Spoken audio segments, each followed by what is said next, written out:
역사가 일어났던 것을 우리가 보았습니다. 사람들이 크게 놀라지 않았겠습니까?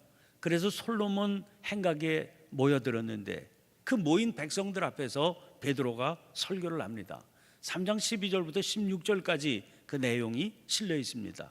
그러자 제사장들과 성전 맡은 자와 사두개인들이 이들이 백성을 가르치고 전함을 싫어했다, 그렇게 1절 2절에 등장하고 있죠. 아니, 장애로 말미암아 고통당하던 사람이 일어나 걷게 됐습니다. 누구도 보면 불쌍해 할 사람, 저거 어떻게 하나 싶을 그 사람이 온전함을 되찾았습니다. 그리고 그 사람이 그 일로 하나님을 찬양하게 됐습니다. 사람들도 그 사람을 통해서 하나님의 영광을 보게 됐습니다. 이 일은 누가 봐도 축하할 일이요, 누가 봐도 기뻐해야 될 일 아닙니까? 그런데 이 일을 보고 싫어하는 마음이 생겼다니, 이거 참 신기하고도 이상하고도 놀라운 일 아닙니까? 거기 두 가지 이유가 있었을 겁니다. 하나는, 아니 그 일은 귀하고 아름다운 일이 분명한데 왜 그걸 붙들고 예수 안에 죽은 자의 부활이 있다는 설교를 하느냐? 그 설교의 내용 때문이었겠죠. 그 예수가 누굽니까? 자기들이 십자가에 달려 죽게 한 그 사람 아닙니까? 그러니 당연히 그 내용이 껄끄럽고 마땅치 않았을 겁니다. 또 하나는, 백성들을 가르치고 전하는 것은 자기들이 할 수 있는 고유 권한, 자기들만 할 수 있는 고유 권한이다, 그런 생각 때문입니다. 그렇게 백성들을 가르치고 도를 전하는 게 자기들의 존재 기반이고 생존의 터입니다. 사실 예수님을 죽게까지 이르게 한 것도 이것 때문 아닙니까? 아니, 자기들 그룹에 속하지 않은 그런 예수라고 하는 인물이 아니 자기들만 할 수 있는 이 일을 전하고, 그래서 백성들의 관심을 끌고, 이게 말도 안 되는 일이다, 이제 이런 마음 때문에 죽음까지 이르게 했던 것이죠. 그런데 이게 무슨 일입니까? 4절 말씀 보면 말씀을 들은 사람 중에 믿는 자가 많으니 남자의 수가 약 5천이나 되었더라, 그러지 않았습니까? 이런 현상은 자기들이 지니고 있던 터가 무너져 간다, 무너진다, 그런 의미입니다. 그러니까 여기 싫어하여, 이런 표현만으로는 너무나 약한 번역이다, 이렇게 느껴질 지경입니다. 그래서 그런지 공동번역과 새번역 성경은 이 싫어하여, 이 구절을, 이 단어를 격분하여 이렇게 옮기고 있습니다. 유진 피터슨의 메시지를 보면 분개했다, 이렇게 번역하고 있습니다. 이런 상태인데 아니 그들이 가만히 있을 수 없었을 겁니다. 그런데 가만히 있을 수 없었던 그들이 도대체 누굽니까? 예수님까지도 십자가에 달려 돌아가시게 했던 힘이 있는 세력들 아닙니까? 4장 5절 6절 말씀 보면 이튿날 관리들과 장로들과 서기관들이 예루살렘에 모였는데 대제사장 안나스와 가야바와 요한과 알렉산더와 및 대제사장의 문중이 다 참여하여, 하여간 그 그룹에 속해 있던 사람들은 누구든지 하나도 빠짐없이 다 모였다는 겁니다. 지금 그들이 느끼는 심각한 위기의식이 전해지지 않습니까? 그렇게 해서 처음 교회가 세워진 이후 첫 핍박이 시작이 되는 겁니다. 여러분, 당연히 받아들여야 될 말들이 있습니다. 예를 들면 이런 말들입니다. 교회는 순교의 피를 먹고 자란다. 벵겔이라고 하는 사람은 진실된 복음에는 반드시 십자가가 따른다, 그런 말을 했습니다. 처음 교회는, 그리고 처음 성도들은 이 진리를 알고 있었습니다. 그렇기 때문에 핍박을 각오하고 살았습니다. 의뢰의 핍박이 있을 줄 알고 살았다, 그런 말입니다. 사도행전 14장 22절입니다. 제자들의 마음을 굳게 하여 이 믿음에 머물러 있으라 권하고, 또 우리가 하나님의 나라에 들어가려면 많은 환난을 겪어야 할 것이라 하고, 핍박과 환란이 왔을 때 이걸 이상하게 여기지 않았다는 겁니다. 당연하다, 그렇게 여겼다는 거죠. 그럴 수밖에 없는 당연한 이유가 있습니다. 여러분, 영적인 역학관계를 가만히 생각을 해보면 금방 이해가 됩니다. 성령의 역사가 강하게 일어나게 되면 악령의 역사도 당연히 강하게 일어나게 되어 있습니다. 남북관계 대치를 한번 생각해 보세요. 아니, 북한에서 원자탄을 자꾸만 개발한다는데, 실험하고 그런다는데, 그 소식을 듣고 이 남쪽에서 가만히 있다는 게 말이 됩니까? 군사적으로 당연히 위기의식이 고취가 되고 어떻게 대치해야 되냐, 그래서 군사훈련도 강하게 하고 당연히 그렇게 되죠. 이게 역학관계가 그런 거 아닙니까? 성령의 역사가 강하게 나타나는데, 아니 사단의 역사가 그런 게 있구나 그러고 가만히 지켜보겠습니까? 비상이 걸리게 되는 거죠. 그러니까 그걸 통해서 한번 해야, 건강지수를, 교회의 건강지수, 성도의 건강지수를 한번 살펴볼 수 있다, 그 말입니다. 교회가 잠을 자고 있거나 세상과 적당히 타협을 하는데, 아니 사단이 긴장할 이유가 있겠습니까? 그러니까 거꾸로 오히려 교회가 너무 편안하다 이런 생각이 들 때, 이런 환경 속에 있을 때 이게 진정한 위기다 하는 것을 알아야 됩니다. 우리가 환란이 없고 성도의 삶에 너무 평안함만 계속될 때, 이거 나 지금 제대로 예수 믿고 사는 건가? 라고 생각해 볼 필요가 오히려 있는 거다, 그 말입니다. 그게 이상한 거거든요. 그런데 그 핍박이 어떻게 오겠습니까? 가장 악랄한 핍박은 세상의 세력을 통해서가 아니라 형식적인 교회, 관습적인 성도들로부터 오게 됩니다. 그게 역사의 교훈이에요. 로마의 지배 세력보다 유대교 지도자들의 핍박이 더 직접적이고 더 집요했습니다.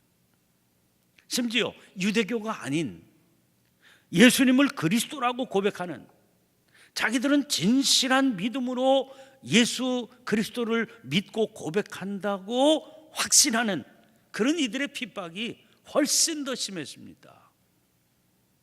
존 버년이 진리를 전했다는 이유 하나만 가지고 12년 동안 옥살이를 하게 만든 거 다 기성 종교 지도자들이었습니다. 죽은 지 44년이나 지난 존 위클리프의 무덤을 파헤쳐서 처형을 한 것도, 얀 후스를 화형에 처한 것도 다 교황을 정점으로 하는 가톨릭 세력이었죠. 불란서에서는 무려 3만 명의 위그너 교도들이 학살을 당했고, 네덜란드에서는 신실한 기독교의 수호자를 자처하는 알바공에 의해서 오직 믿음으로 의롭다함을 받는다, 이 교리를 신봉한다는 이유로 18,600명의 성도들이 한꺼번에 학살을 당합니다. 여러분, 그래서 이 사실이 저를 두렵게 합니다. 우리를 두렵게 해야 됩니다. 교회가 원래 서 있어야 될 자리에서 멀어져 가고 원래 지녀야 할 성도의 모습이 오염되어 버리면 그 교회, 그 성도는 이런 존재가 될 수 있다는 겁니다. 자기만 무너져서 몰락해가면서 세상의 조롱거리가 되어버리는 그런 단순한 문제로 그쳐지지 않는다는 겁니다. 자기 나름대로는 신실한 믿음이다 그렇게 여겼을지 모르지만, 그것이 이웃을 해치게 되고 사회에는 해악을 끼치게 되고 심지어 하나님의 역사를 가로막는 역할을 할 수 있게 되는 것이 더 큰 문제라는 겁니다. 그래서 우리가 다시 처음으로를 외치고, 처음 교회는 어땠는지, 처음 성도들은 어땠는지, 원래 교회의 모습은 어떠해야 되는지, 진짜 성도들의 모습은 어떠해야 되는지를 심각하고 세밀하게 살피게 되는 이유가 되는 겁니다.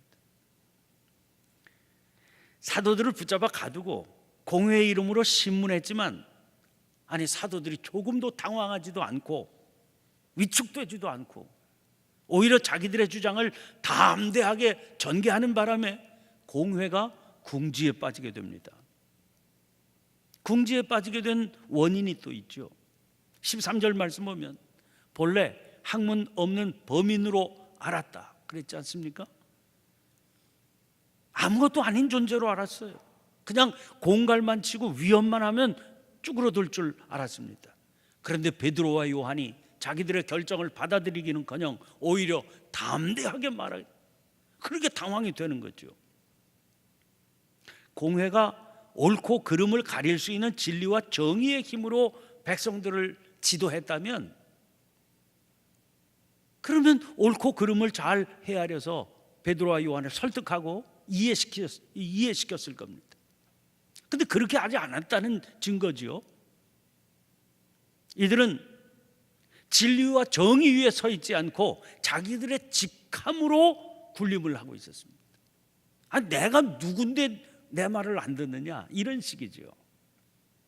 그런데 그걸 받아들이지 않으니까 당황할 수밖에 없지 않습니까? 또 한 가지는 14절 말씀처럼 병 나은 사람이 사도들과 함께 서 있기 때문입니다. 이건 뭐 움직일 수 없는 증거, 그게 딱 같이 있으니까. 그러니까 뭐라고 말할, 이게 뭐 건덕지가 없었다 하는 거지요. 고린도전서 4장 20절 말씀 보면 하나님의 나라는 말에 있지 아니하고 오직 능력에 있습니다. 그렇게 말씀하고 있지 않습니까? 데살로니가전서 1장 5절에 이는 우리 복음이 너희에게 말로만 이른 것이 아니라 또한 능력과 성령과 큰 확신으로 된 것입니다. 그런데 이 병에서부터 노인받은, 장애에서부터 풀려난 이 사람이야말로 부인할 수 없는 명백한 능력의 증거 아닙니까? 지금 자기들 공회는 그런 능력 위에 서 있지 않는 겁니다. 종교적인 지식과 체제의 논리, 즉 하나님의 나라는 말에 있지 않고 오직 능력에 있다고 그랬는데 자기들은 지금 말 위에 서 있다는 걸 스스로 알게 되는 겁니다. 그런데도 왜 버리지 못하겠습니까? 그들에게 중요한 것은 하나님께서 어떤 말씀을 하셨는지, 또 하나님께서 지금 어떤 역사를 나타내시는지 하는 게 아니었기 때문입니다. 자기들이 세워놓은 체제의 논리, 자기들이 해석해서 세워놓은 말의 논리에 따르느냐 그렇지 않느냐, 이것만 기준이었던 거죠. 그런데 부인할 수 없는 뚜렷하고 구체적인 역사의 증거가 함께 거기 있으니까 궁지에 빠지게 된 거죠. 그래서 14절에 비난할 말이 없는지라 그랬습니다. 세번역으로 보면 아무 트집도 잡을 수 없었다, 그렇게 번역하고 있죠. 지금 공회는, 유대교는 아주 심각한 위기에 봉착한 겁니다. 그런데 우리가 흔히 하는 말로 위기, 그것은 곧 위험한 기회다, 그렇지 않았습니까? 서 있는 자리가 막 흔들린다는 것은 이 자리가 잘못된 자리라고 하는 증거 아닙니까? 그러니까 이 자리를 떠나서 안전한 자리를 찾으라 하는 신호거든요. 그게 위기입니다. 유대교, 하나님의 말씀을 붙들고 하나님의 뜻을 실현하라는 그런 사명을 받은 집단입니다. 이게 아니다 하는 걸 하나님께서 강하게 보여주시니까 이게 아니로구나, 그리고 제대로 된 자리를 찾으려고 했으면 저들에게 얼마나 생명의 기회가 되겠습니까? 이렇게 심각한 위기는 뚜렷한 도전이지요. 그들이 그동안 붙잡고 살아왔던 허망한 것을 벗어나라는 신호요, 영원한 진리를 찾을 수 있는 생명의 기회가 왔다는 신호지요. 그러므로 이 뚜렷한 증거를 살피고 검토해서 진실이 무엇이냐, 이것을 제대로 밝혀낼 수 있는 절호의 기회를 만나게 된 겁니다. 16절 말씀 보면 이 사람들을 어떻게 할까? 그들로 말미암아 유명한 표적 나타난 것이 예루살렘에 사는 모든 사람에게 알려졌으니 뭐라고요? 우리도 부인할 수 없는지라. 자기들 입으로 지금 말하고 있지 않습니까? 우리도 부인할 수 없지 않냐. 그러면 이제 제대로 된 길을 찾아야 되는 겁니다. 그렇게 가는 걸 누구도 막지 않습니다. 그러나 그들은 그 생명과 그 진리의 길을 피하는 어리석고 어처구니 없는 결정을 지금 내리게 됩니다. 17절 18절입니다. 이것이 민간에 더 퍼지지 못하게 그들을 위협하여 이후에는 이 이름으로 아무에게도 말하지 말게 하자 하고 그들을 불러 경고하여 도무지 예수의 이름으로 말하지도 말고 가르치지도 말라 하니. 왜 이런 터무니없고 어리석은 결정을 내리게 됐겠습니까? 자존심으로 인한 마음의 완악함 때문입니다. 학문 없는 범인이라고 그러지 않았습니까? 아니, 배우지도 못한 미천한 것들이 감히 우리 고유의 영역에 왈가왈부를 한다, 이런 마음 때문이죠. 요즘 우리식으로 하면 뭐라고 얘기할 수 있겠습니까? 자격증도 없는 것들이, 학위도 없으면서 안수도 받지 못한 것들이, 이런 식이죠. 이런 결정을 내린 치명적 판단의 결함은 그 판단의 기준이 자기들의 체제였다는 거예요. 하나님의 말씀이 아니었다는 겁니다. 하나님의 말씀의 빛에 비추어 보아서 우리도 부인할 수 없는 이 하나님의 역사를 어떻게 알까 심각하게 생각했어야 되는데, 하나님의 말씀은 하나도 등장하지 않는 겁니다. 우리들의 체제 안에서 어떻게 할까 하는 거죠. 이런 공회의 판단에 대해서 사도들이 불복종 선언을 공개적으로 합니다. 19절 20절입니다. 베드로와 요한이 대답하여 이르되 하나님 앞에서 너희의 말을 듣는 것이 하나님의 말씀을 듣는 것보다 옳은가 판단하라. 우리는 보고 들은 것을 말하지 아니할 수 없다. 분명하고 뚜렷하게 반발하죠. 이런 반발 앞에 공회가 할 수 있는 일은 먹히지도 않는 헛된 위협뿐입니다. 그들에게는 막강한 힘이 있었습니다. 막강한 권력을 가지고 있었습니다. 그런데도 불구하고 사도들에 의해서 오히려 심판을 받고 있는 그런 모습이 오늘 그대로 적나라하게 드러나지 않습니까? 얼마나 초라하고 얼마나 보잘것없어 보입니까? 여기서 우리가 분명히 알아야 될 사실이 있습니다. 종교가 인간의 구원과 자유를 향해서 가지 않고 자기 스스로의 체제 유지에 관심을 집중하게 되면 종교라고 하는 것 자체가 복음 전파에 가장 큰 방해가 될 수 있다는 겁니다. 하나님은 사실 종교라고 하는 틀 속에 매일 수 있는 분이 아니시지요.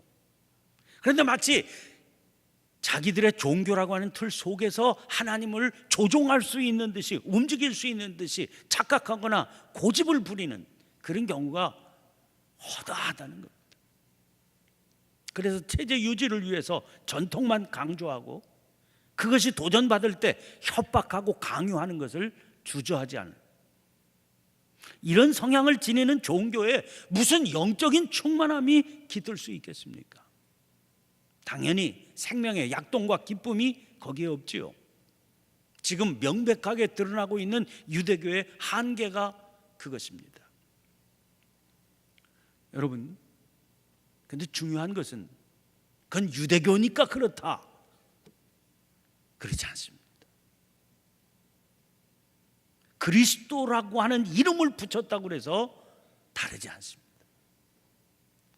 바로 이 사건이 있은 뒤로부터 한 1500년이 흐른 뒤에 로마 가톨릭 교회가 바로 그 증거입니다.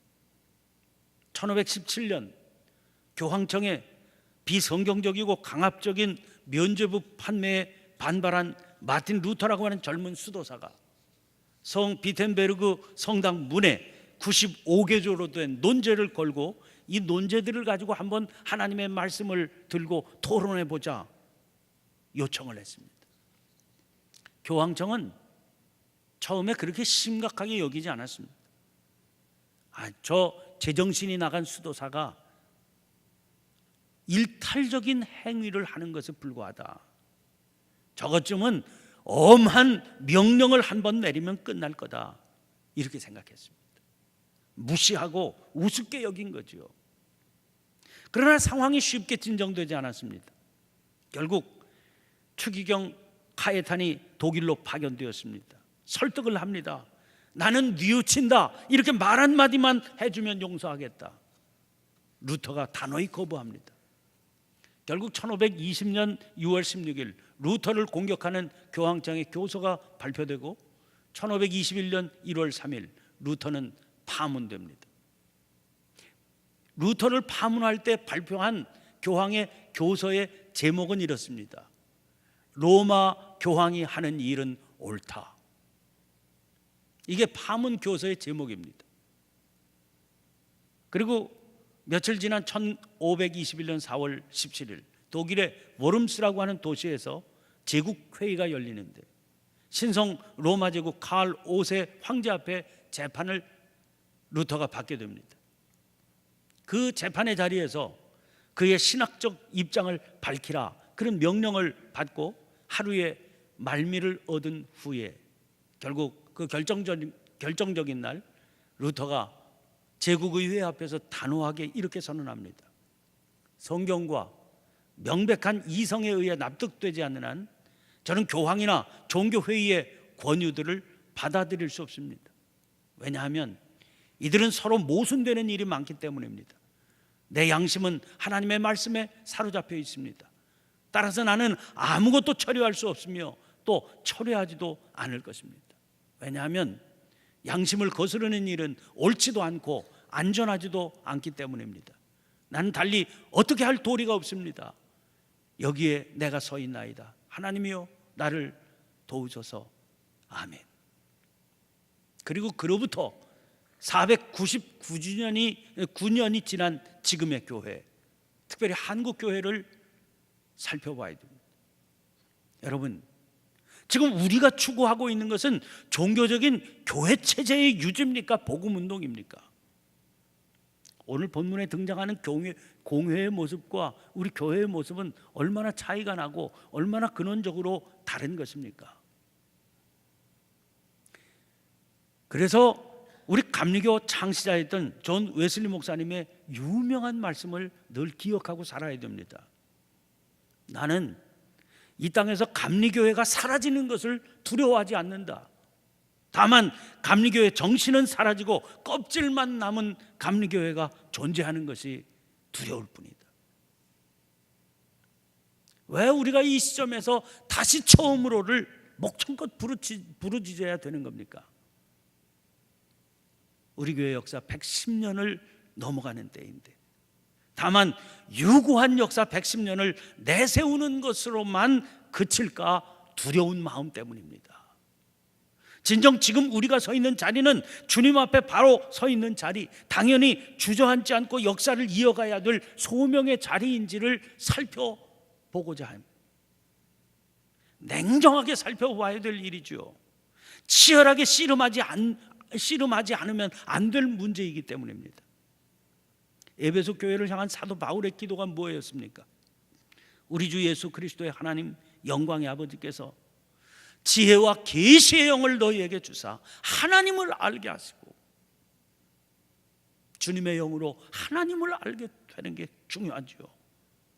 너희 마음의 눈을 밝히사 그의 부르심의 소망이 무엇이며 무엇 때문에 우리가 부르심을 받아 여기에 서 있는지, 무엇을 향해 가야 되는지를 성령께서 너희에게 알게 해주시기를 바란다는 겁니다. 성도 안에서 그 기업의 영광의 풍성함이 무엇이며 지금 우리가 받아 누리고 있는 것이 도대체 얼마나 영광스럽고 풍성한 것인지, 그 영광의 풍성함이 어떤 것인지를 좀 성령을 통해서 알게 되기를 바란다는 겁니다. 은과 금 내게 없지만 내게 있는 것으로 너에게 준다고 말씀했지 않습니까? 추구해야 될 것이, 누리기를 소망하는 것이 도대체 어떤 것인지, 얼마나 영광스럽게 풍성한 것인지를 성령께서 너희에게 알게 해주시길 바란다는 겁니다. 그의 힘의 위력으로 역사하심을 따라 믿는 우리에게 베푸신 능력의 지극히 크심이 어떠한 것을 너희로 알게 하시기를 구하노라. 성령께서 힘의 위력으로 역사하심을 따라, 그러면 믿는 우리에게 베푸신 능력의 지극히 큰 것이 어떤 것을 좀 알고 살게 되기를 바란다는 겁니다. 공회는 겉으로 보기에는 막강한 힘과 권력을 소유한 것처럼 보이지만 학문 없는 범인 두 사람 앞에서도 벌벌 떠는, 어쩔 줄 모르는 그런 모습을 보이고 있지 않습니까? 오늘 우리 성도라 이름하는 우리 110년 역사를 자랑한다는 이 교회, 어떤 모습으로 서서 역사의 빛을 비추면서 살아가는지를 살펴봐야 되지 않겠습니까? 그래서 그게 기도의 제목이 되고, 두려운 마음으로 주의 도우심을 구하고 처음으로 돌아가 그 자리에 서 있기를 원합니다. 간절하게 기도하는 우리들의 내용이 되어야 될 줄 믿습니다. 오늘 주신 말씀을 붙들고 우리가 한번 간절히 기도하기를 바랍니다. 주님, 말씀을 통해서 계속 도전을 주시는데 처음 교회의 모습을 회복하게 하옵소서. 처음 성도들의 그 능력 있는 모습으로 회복되게 역사해 주시옵소서. 하나님을 알게 하셔서 우리의 마음의 눈을 밝혀주셔서 우리 부르심의 소망이 도대체 어떤 것인지, 성도 안에서 그 기업의 영광의 풍성함이 어떤 것인지, 우리에게 베푸신 능력의 크심이 어떤 것인지 분명히 알고 살아가게 해주시고, 누리고 살아가게 해주시고, 행하며 살아가게 해 주시옵소서. 어두운 세상에 희망의 빛이 되고 죽어가는 생명도 살려내는 그런 교회가 되고 성도가 되게 해 주시옵소서. 여러분, 주신 말씀을 붙들고 주여 힘차게 한번 외치고 통성으로 기도하고 성령께서 기도하게 하심을 따라 자유롭게 기도하시다 자유롭게 돌아가시길 바랍니다. 함께 기도하십시다.